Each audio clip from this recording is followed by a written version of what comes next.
Friends, இன்றைக்கி நம்ம Nisha cooking சேனலில் குலாப் ஜாமுன் ரெடி மிக்ஸ் வச்சு சூப்பரான அருமையான நல்ல சாஃப்டான ஒரு ஸ்வீட் ரெசிபி டக்குன்னு 2 நிமிஷத்தில் செஞ்சு முடிச்சிடலாம். நீங்கள் வீட்டில் குலாப் ஜாமுன் மிக்ஸ் இருந்தாலும் சரி, இல்லைனாலும் குலாப் ஜாமுன் மிக்ஸ் எப்படி நம்ம ரெடி பண்ணுறது சொல்லிட்டு நான் சொல்லியிருக்கேன்.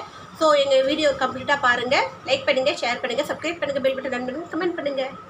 எப்பவும் போல் குலாப் ஜாமுன் மாவில் குலாப் ஜாமுனே பண்ணாமல் டிஃப்ரெண்ட்டாக இந்த ஸ்வீட் பண்ணலாம் வாங்க.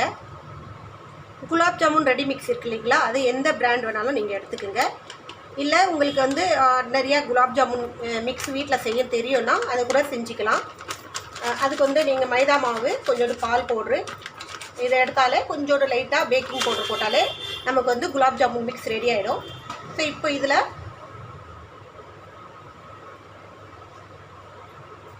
நமக்கு எந்த அளவுக்கு இனிப்பு தேவையோ அந்த அளவுக்கு நாட்டு சர்க்கரை,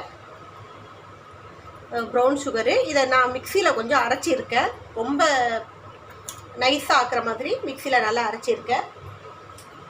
உங்களுக்கு இனிப்பு எந்த அளவு தேவையோ அந்த அளவுக்கு எடுத்துக்கலாம். அதே போல் தேங்காய் துருவல், கொஞ்சோண்டு ஏலக்காய் பொடி.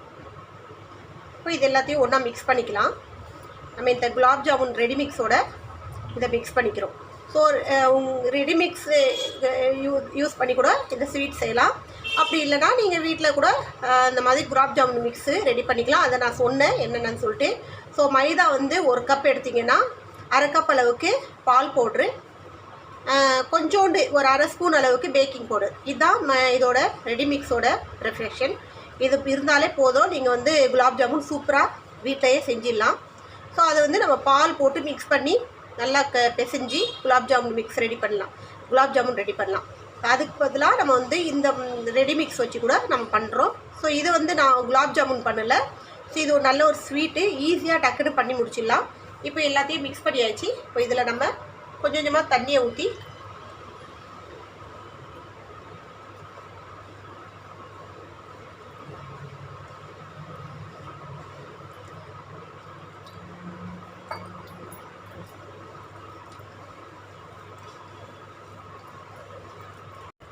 இந்த அளவுக்கு திக்காக ரெடி பண்ணிக்கோங்க. ரொம்ப தண்ணியாகவும் இல்லாமல் ரொம்ப திக்னஸும் இல்லாமல் இந்த அளவுக்கு இருக்கணும்.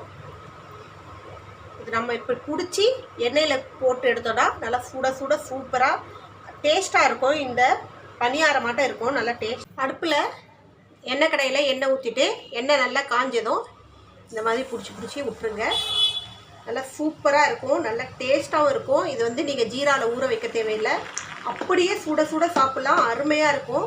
அடுப்பை நல்லா சிம்மில் வச்சுக்கிங்க எண்ணெய் நல்லா காஞ்ச பிறகு. ஸோ அவ்வளோதான். இந்த மாதிரி நீங்கள் இதை பிடிச்சி எடுத்திங்கன்னா சூப்பராக டேஸ்ட்டாக டக்குன்னு இன்ஸ்டண்ட்டாக ஒரு ஸ்வீட் செஞ்சிடலாம். ஸோ இதை நீங்கள் விசேஷ நாளில் கூட செய்யலாம், நல்லா சூப்பராக செஞ்சிடலாம், டக்குன்னு செஞ்சு கொடுத்துடலாம் ஒரு ஸ்வீட்டை. நீங்களும் ட்ரை பண்ணி பாருங்கள். ஸோ சூப்பரான டக்குன்னு இன்ஸ்டண்ட்டாக செய்யக்கூடிய இந்த ஸ்வீட்டை நீங்களும் வீட்டில் ட்ரை பண்ணி பாருங்கள்.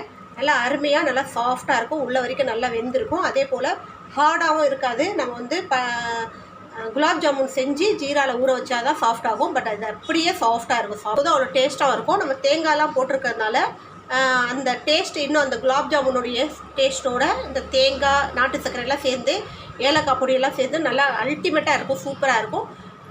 நீங்களும் ஒரு தடவை ட்ரை பண்ணி பாருங்கள். இன்னொரு ரெசிபியோடு உங்களை சந்திக்க வரை உங்களோட விடைபெறுவது உங்கள் நிஷா. என் சேனல் லாஸ்ட் வரைக்கும் பார்த்தவங்க அனைவருக்கும் மிக்க நன்றி. பாய்.